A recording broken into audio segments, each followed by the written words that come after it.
Guys, welcome to the তার collection Sanchita cooking রোসাইকের কথা। আমাদের বড় অনেক লুচি হয়েছে। লুচিগুলো আমি সুন্দর করে ভাজছি, ভাজার পর পেটে গেছে, ওগুলো আর দেখালাম না, কিন্তু মাখাটা দেখালাম। মাখাটা অনেক মলিন হয়েছে।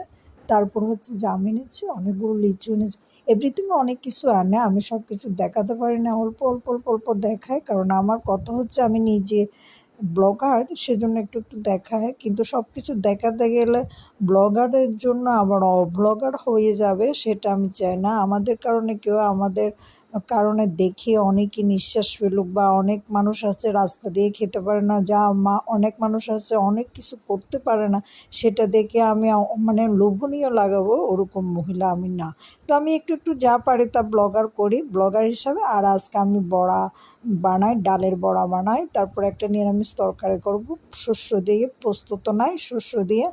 আর ওটা হচ্ছে মুসুর ডাল দিয়ে, তারপর ওটা একটু হালকা আদা দেবো, আদা টাদা দিয়ে সুন্দর করে করব। আর একটু বেগুন ভাজা করব, আর তিত করলা ভাজা আগে ছিল। আর আমার ব্লেন্ডারটা নষ্ট হয়ে গেছে, আমি এত লক্ষ্মী না, ব্লেন্ডারটা নষ্ট হয়ে যাওয়ার কারণে এটা আবার পাশাপাশি পাশাপাশি করে বাটাবাটি করছি। কিন্তু আমি এত লক্ষ্মী না যে বেটে করে একদম খাবো। ব্লেন্ডার থাকলে আমি একদম এক বক্স করে রাখি ফ্রিজে, বিন্দাস খাই, এরকমই আমার অভ্যাস। কিন্তু আমার বাটা ঘষা করা অনেক ঝামেলা লাগে।